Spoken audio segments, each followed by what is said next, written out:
Welcome to the revolution in the airwaves.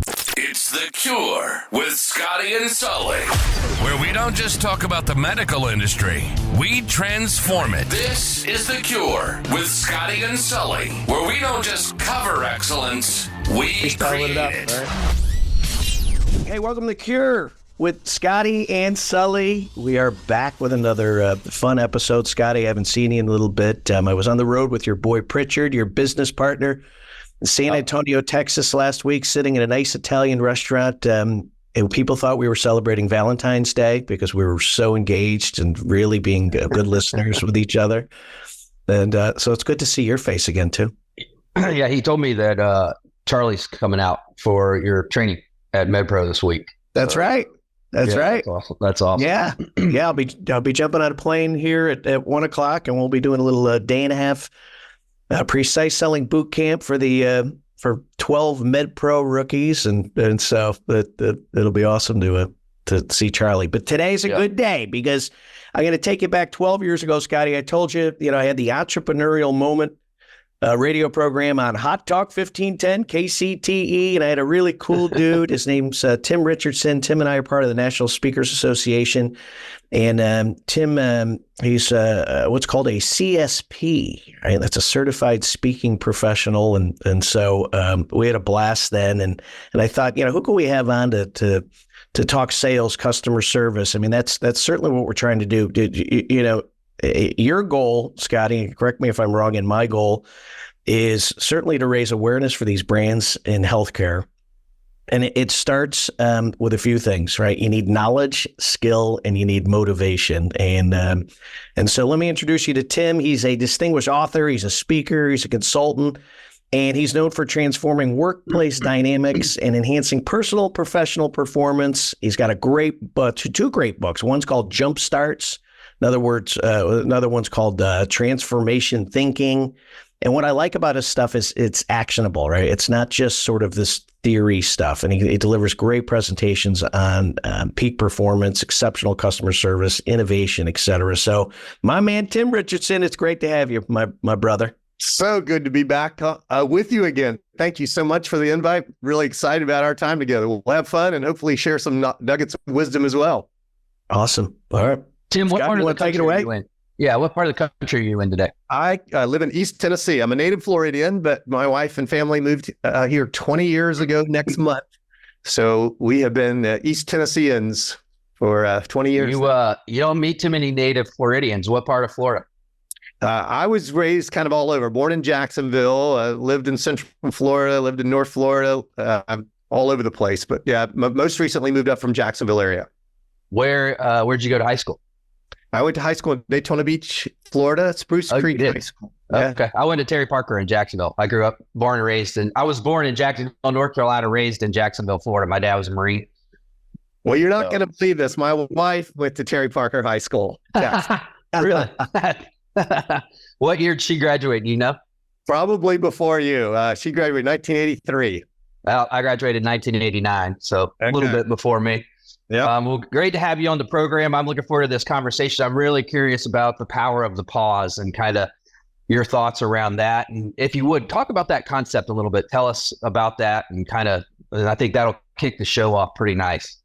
Absolutely. When the pandemic hit, a lot of people, including yours truly, saw a fallout in their business. And during that time frame, I continued to do the same things that I've always done, is staying in touch with people and making phone calls.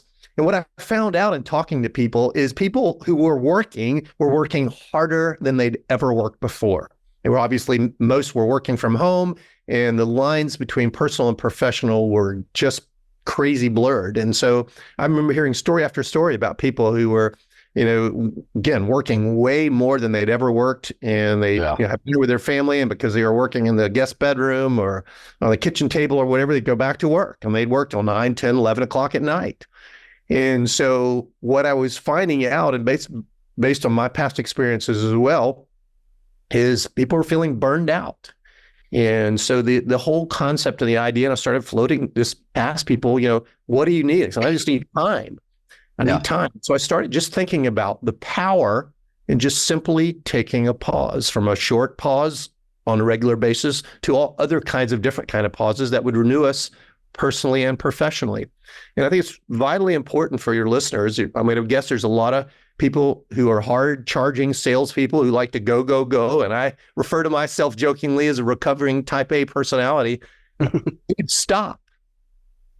You take time, renew, recoup, rest, so that we can be our best selves for our clients and for those that we profess to love the most, our families. Can you talk a little bit about maybe a personal experience where that's had a big impact on you? So 2013, I had just a crazy, crazy year. I was just going. And like a lot of entrepreneurs, I have a hard time turning it off. Salespeople are probably the same way. Yeah. And just go, go, go. Had a trip after trip after trip. And that started manifesting itself as I was having difficulty sleeping. And so my family and I planned a 17-day vacation. And I set some parameters with my assistant and said, look, I don't want to be on my phone. I don't want to check email unless the house is burning down, or some significant crisis. And so I turned off my phone and had no calls, no emails, no nothing for 17 days. Ooh. Yeah. That's cold turkey, man. Were you in Betty Ford? It was one of the best things that I've ever done. And so as a result of that, I now talk to high performers about the value of regularly taking sabbaticals, pauses from technology. And we see it all around. So I was in Greensboro, North Carolina program yesterday, and the night before I was having dinner in a restaurant. I was by myself and I had my phone with me. And I have a tendency, if we're by ourselves, is just to do what, scroll. Right. And I said, I'm not going to do that. So I was just kind of watching people around, and I saw a couple that appeared to be retirement age having dinner, and both of them were sitting there scrolling. No conversation, except when the food came. But even when the food came, so I'll pick up the phone. And if you're conscious and look around enough, that's everywhere. I see it at airports, at restaurants, at sporting events, at school events. People are so attached to that. And I remember when I got my iPhone, my wife came to me and she said, "Are you cheating on me?" I said, "What are you talking about?" She said, "You spend more time with that phone than you do in conversation with me." Part of it was the newness of the technology and everything. Sure. But so then I set some boundaries around that. And when I'm not traveling on Saturday night, I turn off my phone, and my goal is not to look at it for 24 hours. No computer time, no cell phone. So what do you do at that time? You connect, you engage, you be present, you take a rest, if you will. And I remember I grew up in a time and worked for a supermarket chain that's then only Florida-based called Publix. I'm sure you're aware of it. But I've been fired from Publix twice. Okay. I want to hear about that. True story. Twice. Their motto used to be closed on Sunday to serve you better on Monday. Yeah. For almost 60 years. And you'd be hard pressed outside. I can only think of two people in the retail space where that holds true today. And ironically, one of those is the most profitable in the fast food space. And of course, you both know what I'm talking about. Chick-fil-A. Yeah. Chick-fil-A. Yeah. And they can do more in 6 days. All of their competitors can do in 7 days. And I'm convinced that part of the reason is that they honor that there's a day to just stop. Yeah. And we don't do that enough. We're a 24/7, 365-day world. In fact, previous to this call, I happened to notice a mail truck come down my street. And I told my wife this the other day. I said, you know what? I see more U.S. postal trucks on Sunday than I do any other day of the week. You never used to. Right? Never used to. Yeah. And we have television 24/7. We can order stuff online 24/7. We can have conversations with people 24/7. And we cause it ourselves by making ourselves available. And I say to people, stop the madness. Yeah. Stop it.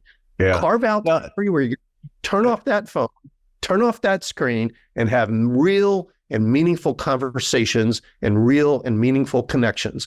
You will be a better salesperson. You will be a better husband or wife or father or sister or brother or friend or community volunteer, whatever the roles that you have, by taking time to just simply stop. And it's hard to do initially, but it's such a powerful, powerful concept. Even holding the phone, right? So in fact, I did this was, I think it was 2 weeks ago. And as an experiment, so we were talking about being connected in conversations, really listening to the words people are saying and the meaning behind the words, and don't think of your next question. So it was sort of a listening skills part of my keynote. And while I was doing it, I was holding my phone like this, right? So just holding it by my side. And then I asked the question, how did you feel? And people are like, I felt at some point you were going to look down at that phone. Mm-hmm. I said, yeah. So it sort of discounted the words I was using, right? I said, so even holding it, it puts off this vibe that I'm with you for a second, but I'm not really with you. And then, a funny one is if you think about it, the dinner tables, you sit down with your kids or your spouse or whatever, even bringing that phone and setting that next to your glass of wine or your plate, it still has the same effect. Now, some will ask me, well, what if I turn it around? So the screen's down. I'm like, you ain't cheating. You're not fooling anybody with that. It's the same stuff. And so it's a great conversation. Boy, it's so hard. How do we teach kids this? I suppose we have to model it first, right? Well, we made the mistake. My wife and I have 6 kids. And I bought my son, who had his own lawn business at 17, an iPhone. And, like any curious person, he's going to get in trouble using the phone. And so we started the principle that I talk about on Sundays, no phone. So we physically took the phone away from on Sunday. And the addiction is so incredibly strong. We live in an old 100-year-old home with old hardwood floors. And I can remember hearing the floor creak and my daughter being upstairs. And she was going into our bedroom to check her phone without permission. And so we decided for the rest of the kids, nobody is getting a smartphone on our watch until they're 18 years old. No one. Wow. And even then, it's difficult to resist the temptation for adults, never mind a kid. Right. So my son, who's now 28, told his younger 3 siblings, he said, I will give you $10,000 if you can make it to 25 without getting a smartphone. Geesh. Because he did a lot of research when he was in graduate school, and ironically went from having an iPhone to going to flip phone until he got his first job post-graduate school, because he saw and researched the dangers of young people, and he surrounded himself with a group of people, even with flip phones. When they went out to dinner, they put them in the center of the table, and they were not to be talked. When they got together, they had a basket. Everybody threw their phones in the basket. And I think if we can model that with our kids, don't take your phone to the dinner table. Don't pick up the call during a meal. Try not to be on the phone ever while you drive. Who wants their teenage kid to be driving a car and talking on the phone? We know it's distracting. We know that you're more likely to be in an accident. Set parameters around that phone. It is a powerful, powerful addiction if we're not careful. And so, my kids are, would complain about it. And I'd say, swim upstream. Swim upstream. You're going to have to do hard things in your life, and you don't have to be like every other kid out there. Yeah. And one of our youngest daughter turns 18 this year. She doesn't even have a phone at all yet. And wow. I think she's going to make it. She's going to make it at 25. Really? That's amazing. That really is amazing. Sully, Barry, my best buddy, who's one of the best sales guys I know. Every Sunday he does that. He puts his phone in the drawer in the kitchen, and he doesn't look at it. As long as he knows where both his kids are and things and they're around, he doesn't touch that phone on Sundays. And I asked him about it. I'm like, how in the world do you do that? he's like, I just need it. I need to just take a step back and get away from it. And, he's like, I'm on it all the time during the week, and his part of his business is in the Philippines. So, he's on it all the time because of different time zones and everything else and communicating. He's like, Sundays, I just need that break. And so it's interesting. Yeah. Can you talk a little bit, Tim, about some of the challenges you see with people in trying to do this and trying to slow down, and then some ideas on how to overcome that? I'm sure you both have the first one. It's fear of missing out. Yeah. I think if we don't have our phones on, we're going to miss something. And I can think in the, I don't know, half the dozen years I've been doing this, one really fun event that I missed because I didn't have my phone on. But guess what? People don't call me anymore on Sunday. It's amazing to me. You know, when I first started doing it, I turn on my phone and I have multiple messages, but they now know that I'm not going to be on my phone. And so I don't get those. Well, there are other ways, of course, to be in contact with people. But I would say the biggest thing is, you know, we have a fear that we're going to miss some kind of opportunity, particularly people in sales. But, you know, how many of us are doing business on a Sunday? Probably not very many. I don't know about you, Brian, but I can count on one hand the number of times I've spoken on a Sunday in a 30 plus year career. Yeah. Yesterday happened to be one of those. Yeah. Yeah. I think that's one of the challenges. And I think just, you know, it's like comfort food for people. You know, initially we're uncomfortable with not having something to do. I'm sure you've both seen this on a plane. As soon as a plane lands, what happens? Yeah. Everybody pops up and starts grabbing their bags. And well, they're on the phone. Well, even throughout the, now that you have Wi-Fi, they're on it the whole time. Yeah, that's true. That's true. But previous to that, as soon as you land, if you're checking in on phones, and I listened to these conversations, they were always the same. Yeah. Hey, or hey, babe. Hey, just want to let you know I arrived. No significant conversation most of the time. Yeah. Right. So I think the fear of missing out would be one. And I think just that uncomfortableness that we have with being quiet. So, well, and I think it has to start with small bites here, right? So if you're going to coach someone on this, maybe it starts with at 6:00 at night, it's all done, right? Maybe it's just on Sunday, to your point. So maybe just set a goal. Maybe that's the coaching, right? It's just set a goal, a small one, because if you set a big one, you're probably not going to do it. But absolutely, it's the discipline. I like it. You're saying that just you're swimming upstream. You know, the best things you get are hard, and this isn't supposed to be easy. But you know, if you do it for 21 days, you're probably going to be just fine, right? You will live. So it's a great tip. So ultimately, listen, all of this, as we transition, it's about how do we be the best versions of ourselves, right? And certainly removing stress is something that this pause does for you and your students. But you work really hard with folks on a process beyond this to be peak performers. And I was intrigued by your 6-step process. So can you walk us through what that process is for, I guess, specifically to selling, right? Because a lot of our folks are driving around in the car right now listening to this, and they're maybe about to make a sales call, and you can help them. So tell us about that. So first of all, I think it's the basic things. I read a quote about Michael Jordan, arguably the best basketball player of all time. And he said, if you practice a shot and you're doing a shot the wrong way, all you do is become very, very good at doing it wrong. He said, focus on the basics.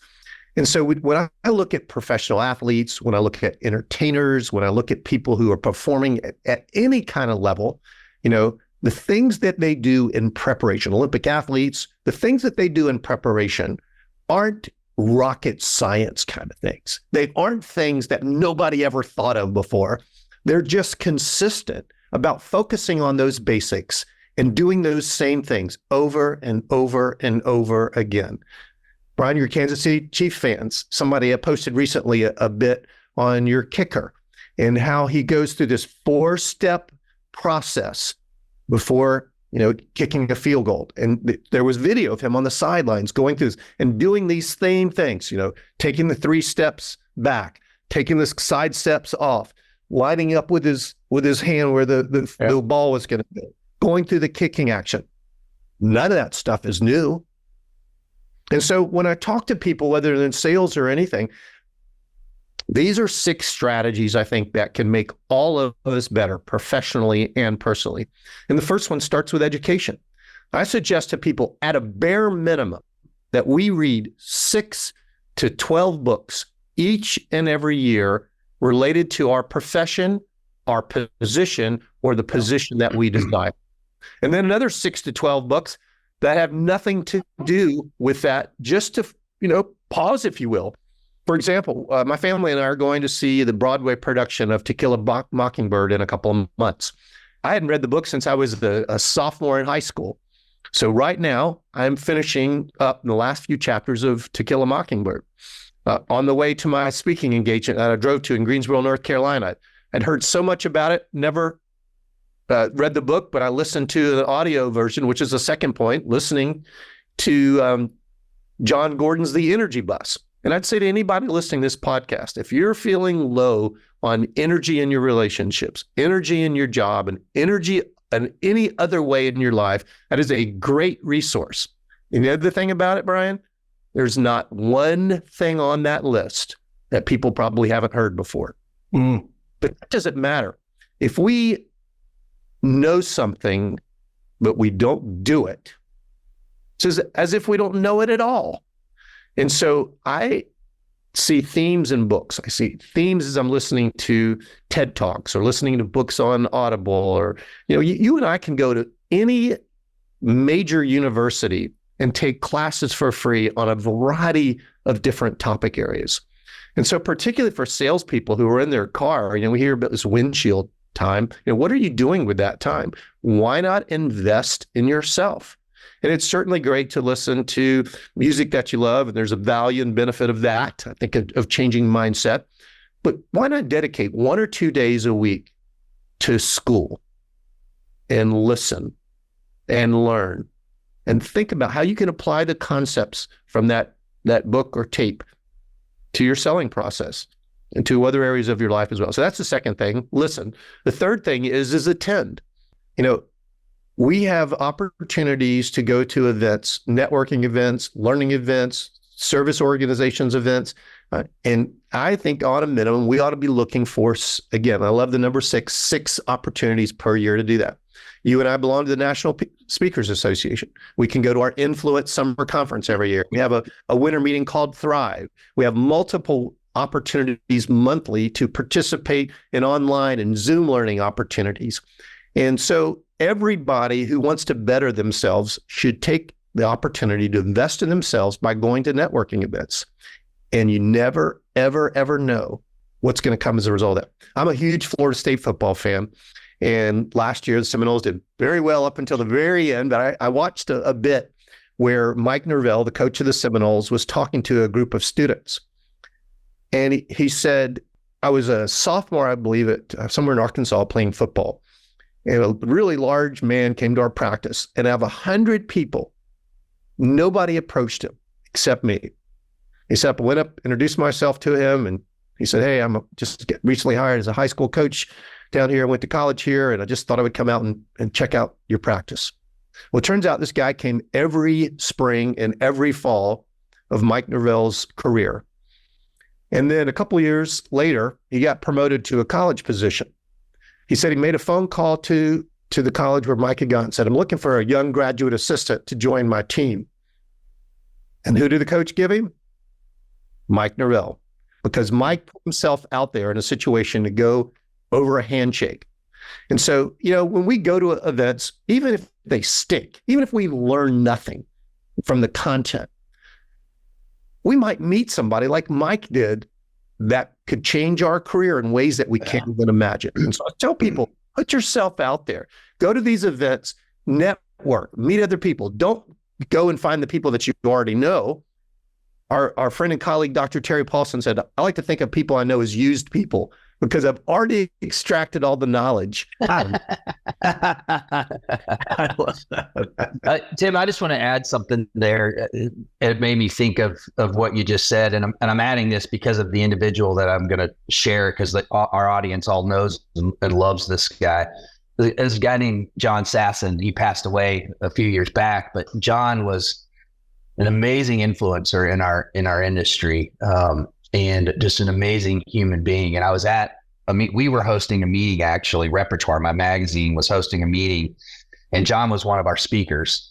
And I'm standing out front, and it's our first day, and people are coming to get their name badge and checking in. And young rep, brand new to the industry, is getting his name badge, and Sasson is standing behind him. And he hears that this is a new young kid in the industry, and they were checking in and then going in to have breakfast. And when the kid got his badge and everything, he turned around and John goes, "Hi, I'm John Sasson. I'm with PSS." Kid had no idea who John was. I'm just like, you have no idea that you're talking to a legend, and a wonderful human being. And John goes, hang tight, let me get my stuff. And he got his stuff. He goes, "Come with me." And he took this young man into breakfast that morning and introduced him to everybody at his table.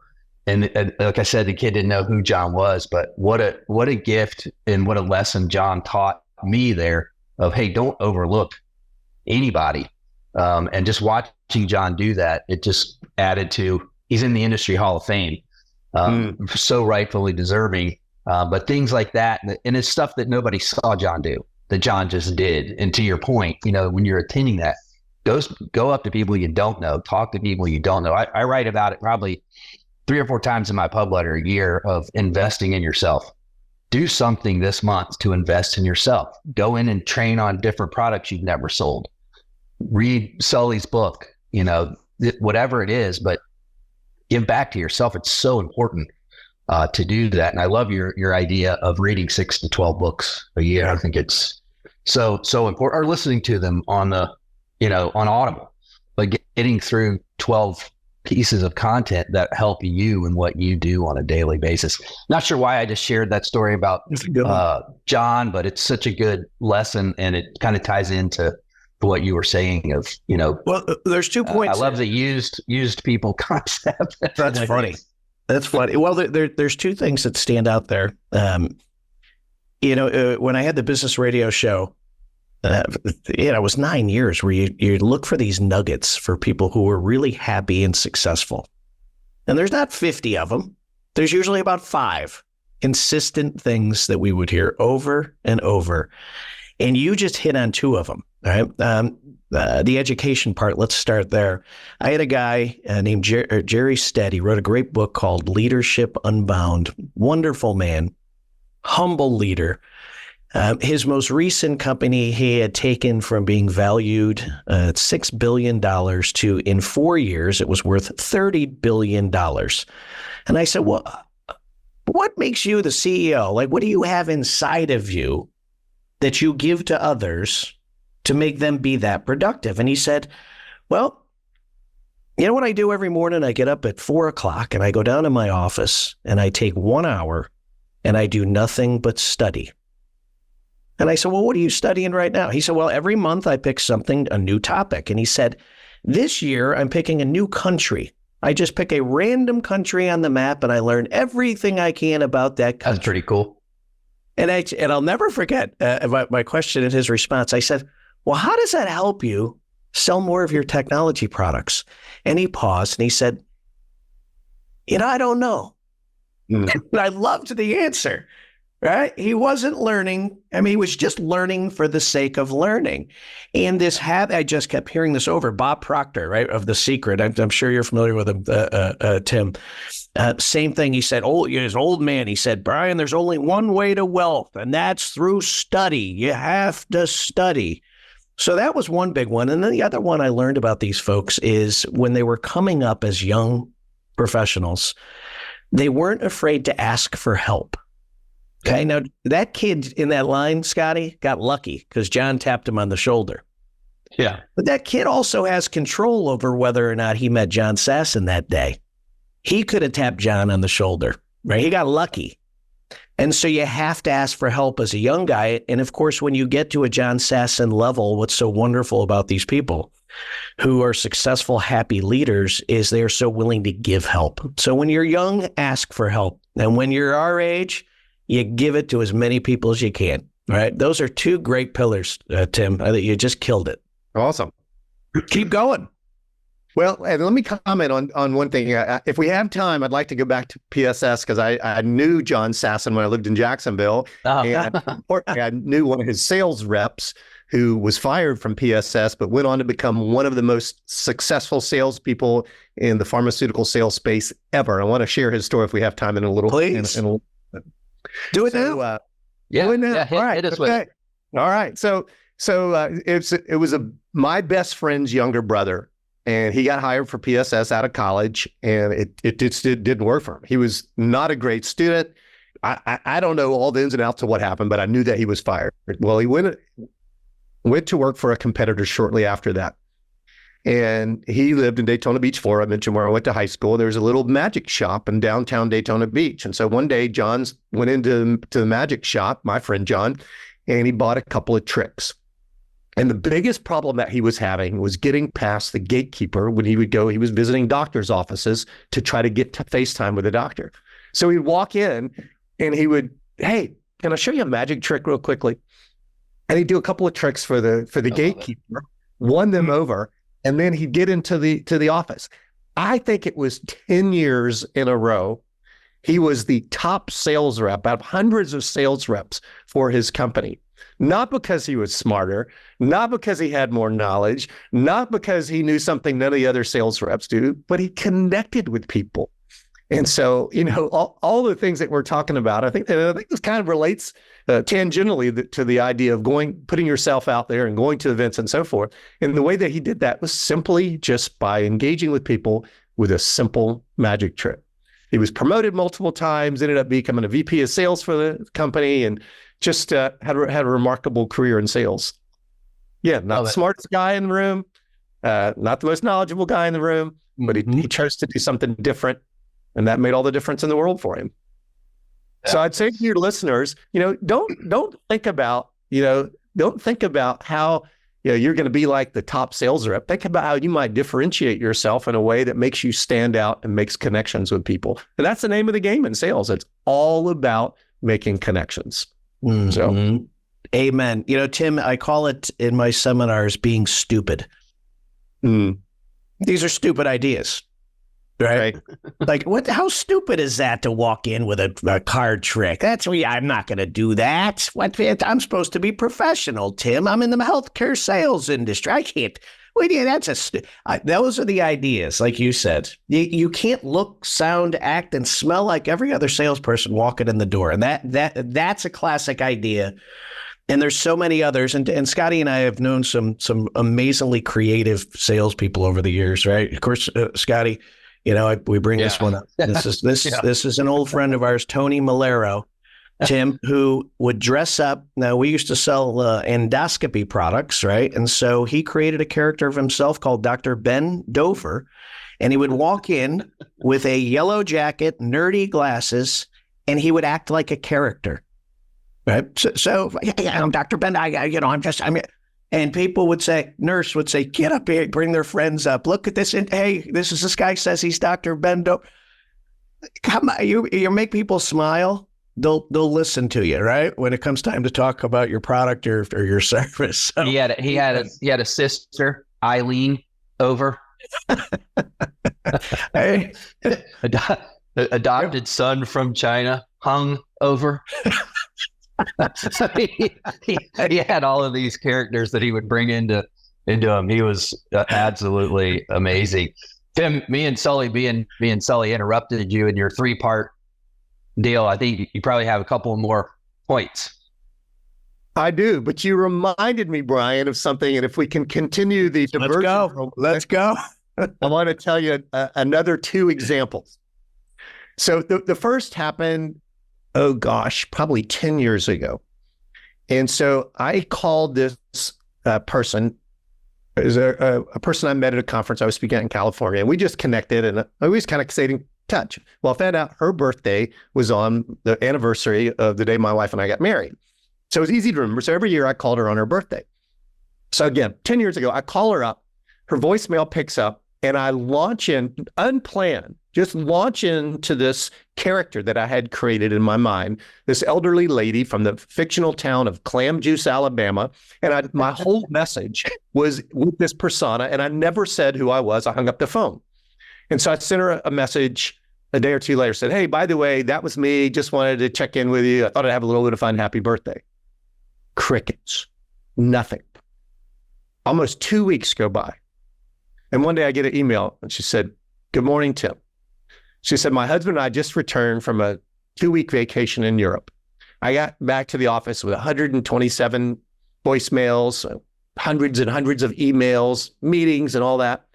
I have never laughed so hard in my entire life at a message like that.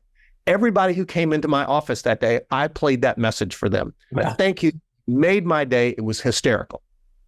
A couple of weeks later, I'm calling a prospect that I have no relationship with. I have no referral. I have no reason for any of this to go anywhere. And I thought to myself, why not? So voicemail came on. I launch into the same character, happened to be in the camping and RV business. So, I use this fictional character. My husband and I love to camp, and I think I could really, get your campground and RV people really excited, blah, blah, blah, blah, blah. Again, never said my name. Next day I sent an email and said, "Oh, by the way, this was me." So she sends me a message back, or maybe she called me, I can't recall, and she said the same thing. She said, "I played your message for everybody in the office. We were dying. We want you to come speak at our event." And they hired me as a keynoter. I did a breakout session and I emceed their awards banquet. And here was the hitch. She says at the end of the call, "However, we want you to bring that character with you." And I said, no. I said, "It's something I do for fun. I have the history of it. I would do it on people's birthdays. I would call and leave these messages and just disguise my voice." And well, I did it. I went, I got a costume. I did the whole thing. And it was absolutely some of the most fun I've ever had in my life. That's awesome. And so now, if people don't call me back, and I do this regularly with people on their birthdays, and I've developed about a dozen different character voices that I use. I don't do the thing anymore where I dress up, but I just do it on the phone call. And what I want to say to you is back to your point about, differentiating yourself in sales. If you can get people laughing, and of course, every once in a while, people don't get it, and that's okay. But, I try to show that what I'm going to do is I'm going to bring some energy. I'm going to bring some fun and be a little bit different. So that's example number one. The second one, I think you could ask me a question about how did I coach somebody in a sales process to be successful? And then we'll go back to the 6x6 rule. There was a guy, I think his name was Richard Anderson. And I was speaking to a group in Fort Collins, Colorado, probably 15 years ago. And he comes up to me at break. And as I'm talking to him, I'm noticing that his eyes are blinking in rapid succession the entire time of our conversation. And he was pretty self-conscious about it because he looked away. He wasn't looking me in the eye, but it was very, very painfully obvious to me that was the case. He's a sales guy. He said, "I got a problem." I said, "What's that?" He said, "As you may have noticed, I have a dystonia that causes my eyes to blink regularly. And so because of that, I wear sunglasses when I go in to talk to my prospects." And he's telling me this whole story. And so I said, "Richard, this is all just kind of off the cuff. And sometimes you both know some of the best ideas come from us in those moments." I said, "Do you think that's a barrier for people?" He said, "It absolutely is. It's a barrier for me. It's made me suffer from a lack of confidence in my ability to communicate effectively with people." So I thought for a moment, it only could have been from God. This idea just came to me. I said, "Richard, own it." I said, "Own it." He said, "What do you mean by that?" He said, "The next time you go in to see a prospect that you've visited before, take off the glasses. And some point during the sales call, I want you to say something like this. 'Hey, Scott, you may have noticed that I'm not wearing glasses today like I usually do. You may also have noticed that I blink uncontrollably. And it's a medical condition that I've had for most of my life. And I've worked very, very hard recently to try to overcome the frustration and lack of confidence and fear of failure that I frankly have visiting with prospects just like you. And I want you to know that I'm going to work as hard as any sales rep has ever had if I get your business, just as I have to overcome this limiting belief and fear of failure that I've had inside me for so very long.' He said, 'In fact, I brought you something today I said, then, Richard, I want you to pull out of your coat pocket a shrink-wrapped pair of glasses with your business card in there where you've handwritten below your name and above your title, the glasses guy. And walk out. Much to my delight, 3 weeks later, he sends me a package, and in the mail are a pair of sunglasses branded with his company logo and his business card, Richard, the glasses guy. That's awesome. That's a great story. I love it. I love that. My gosh. Awesome. Talk about what a wonderful thing. And I bet he loved his job a lot more after that, Tim. Well, I'd say to everybody listening here, we're talking now about 6 things that you can do. So we'll add a 6.5 or a 7 thing. Always be thinking about some way that you can leave your prospect or your client with something to remember the relationship by. It may not be about you, maybe something that you've picked up in a conversation with them, but taking time to really understand and to listen and to have systems where you're in touch with people regularly. And then when you do so, you brand the experience by doing something like Richard, the glasses guy, did for many, many, many, many years. So something to put in your pipe and smoke about as you're driving in your car. Well, and if you'll humor me, I just want to share one really quick story, because a lot of our bodies tell us not to do this stuff, right? Because it's uncomfortable. You get this little shot of adrenaline and you're like, geez, I don't know. And of course, our bodies are designed to protect ourselves. I was doing a seminar and we talked about topics like this. And I tasked the class to come up with one creative idea, like you're describing, that you will do to thank your existing customers, the ones who are great to you, who haven't heard a real thank you from you in a while. And then the second is I want you to think of a prospect who's really difficult to get into. They're just not seeing you. And I'm doing this seminar, and after I give them 10 minutes to come up with the ideas, they have to share their ideas. Now, there's one woman in the class who has no interest in being in that class. She's being held hostage. She wasn't even looking at me, right? So I knew when I got to her and I asked the question, I said, because we call it being stupid. I said, tell me something stupid you're going to do to get into an audience, someone who just won't see you. And she looked at me. She said, I'm not doing anything stupid. I think this whole seminar is stupid. Of course, I jumped, went across the table. We wrestled for a few minutes. It was fine, right? But I said, come on, there's got to be a prospect who won't see you. She said, oh, yeah, it's Kansas City Diagnostic Imaging. I said, what's the deal? She said, they're going to be buying 3 mammography machines, but the decision maker won't meet with me to even look at mine. I said, well, what's the deal? She said, I've tried email, I've tried voicemail, I've stopped by there 5 times. They won't do it. And I said, well, why don't you try something creative? That's not me. I have to be authentic to me. And I said, well, how's that working for you? Yeah. So I couldn't break her. She went home and I got an email from her boss, this guy, Brad Brown. And Scotty, you might even know the Brown family from back in the day. And the email said this, Sully, you got to read this. And it said, Brad, I got an appointment set up at Kansas City Diagnostic Imaging, and here's how I did it. I went home and I baked a cake. And in frosting, I put my phone number on top of the cake, and I had it hand delivered to that decision maker.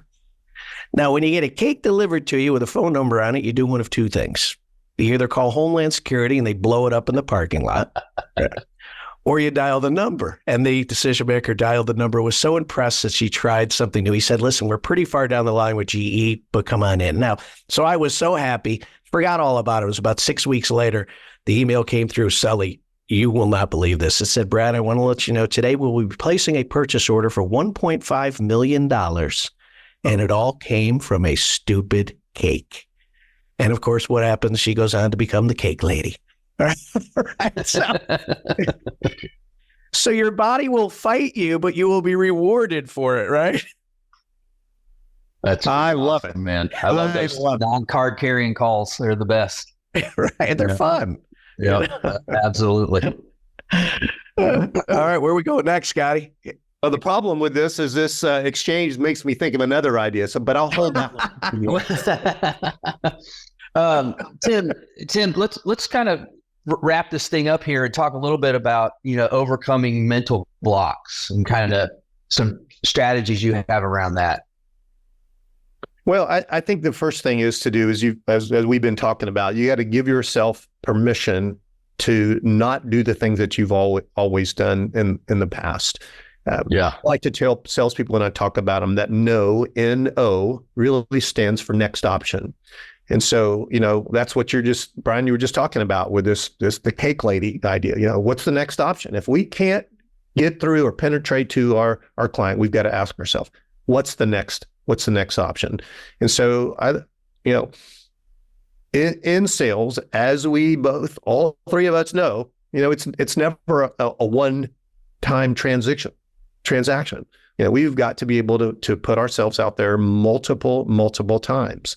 And so, if it doesn't work via email, doesn't work via phone. And by the way, I'm amazed at the number of times that a prospect for a speaking engagement will not respond to a voicemail, will not respond to an email. And sometimes in my mind, this is a powerful thing that we have to, our own limiting beliefs about making something happen. So I'll just take a short tangent again. So one of the things that I do when I'm making a voicemail call is I'll leave them a very succinct message and then say, by the way, if you happen to be on LinkedIn, I'll send you a LinkedIn message as well. Well, I've already determined that they're on LinkedIn. I found them on LinkedIn, so I know a little bit about them.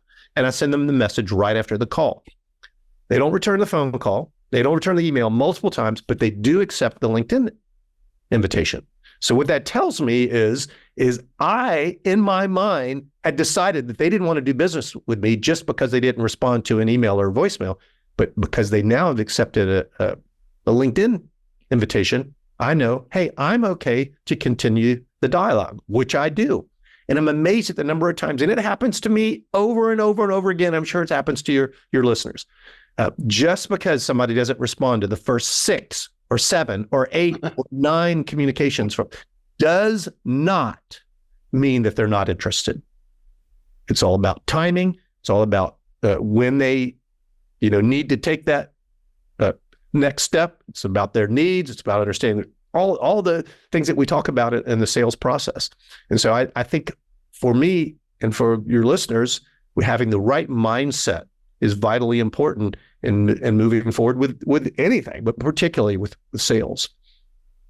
Yeah, I think it's 100%. I also would throw in there the value and the power of content. Sending content to your prospects that will help them. May not be about you. And in fact, you don't want it to be about you. You want it to be content that's valuable to them. We talk about it all the time with suppliers that, hey, you could go into a health system and give them your products. But if they're not in the mindset to make the change, or they have 6 other things in front of that, they can't implement it. They don't have the time or the manpower to do it. And what we try to help them do is create content that around the problem they solve. And when we see somebody clicks on that, there's the person you need to be going and talking to right now. Not just blasting it everywhere, but find the people who can implement what you're trying to solve for them now. And you can do that through content. Very similar to what you're saying. Just because they get something from you doesn't mean they aren't interested. You just got to find out when the right timing is so that they can be interested and implement what you're trying to help them solve on a regular basis. And I think salespeople tend to, I know I do, I get frustrated when I don't get a reply back the first time or the second time or the third. And I'm like, no, I'm just going to give up on it. But I love what you're saying there. Don't, keep going at it, because just could be timing. They may not get to your email. It could have 30 emails in front of it, so on and so forth. So love that kind of thought. And I say the objective has to be when you're making those calls, you're either going to make them smile or you're going to make them smarter. Tim, which you've just described is how to make them smile, which makes the connection, which hopefully gives you an entree to deliver your presentation. But Scotty, the other thing you're saying is don't show up with this open hand, gimme. Right.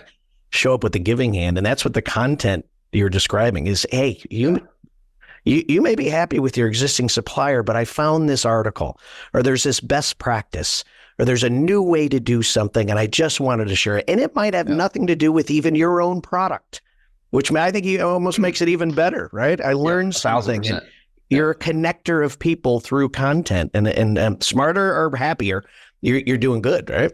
Yeah, for sure. Yeah, so, totally. All right. Well, Tim, you, that was the quickest hour of my life right there, Tim. That did go fast. I mean, we can go for 3 hours. We could do a Joe Rogan podcast for 3 hours. Let's do it. Let's do it. But Scotty's a busy man. So Tim, the wrap up education. If we had to do a brief recap on this study, I love the 6 to 12 books each year. I'm going to start doing that because I've been not consistent, and you got to make it a habit, right? Learning has to be a habit. Pick a time each week. I tell people take 1 hour each week, put it in your calendar. Maybe it's 7 o'clock to 8 o'clock on a Tuesday. Just make it a habit. I think that's wonderful. Attend. I think that's amazing. The more people you know, the better you'll be. You're going to be, how can't you be, right? And the folks with the most friends, I think, do the most business, which means you got to get out there and be creative. That's what I learned. Scotty, I don't know anything I'm missing there. I love the pause, like pause from your phone each week. I want to start doing that. I don't know that I can shut it off all day on Sunday, but maybe a couple hours Sunday morning, get up and just don't even turn it on till after 12 o'clock, kind of start there. I love that. And I think it's always great to remind ourselves, as Sully says, do stupid stuff, be creative, and it doesn't have to be on a new prospect call either. It's I thought I was just thinking a second ago, I'll make this story quick, but we had just gotten the nitrile glove business with Patterson Dental. This is back in probably 2006 or 7. And we had it for about a year, and we changed the product a little bit. And the guy, Tom Easty, who's not there anymore, was getting just a ton of calls as people were pissed because the sizing changed a little bit. And he was furious, and we were about to lose all of the business over one little niche piece that we had won. And Billy, the president of Sempermed at the time, was freaking out. He's like, I don't really know what we're going to do here. We got to go up and see them. We can't lose. They're our biggest, single largest account. We cannot lose all of our latex business over this little bit of nitrile business. And so I said, I got an idea. I went to Toys R Us and bought these gigantic boxing gloves, like huge boxing gloves. And we go into the office, and we're sitting across from Tom, and I had them hidden under the table next to Billy.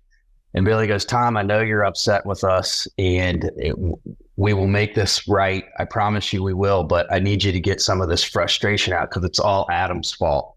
And he puts the gloves on the table. He goes, I want you to just knock the shit out of them.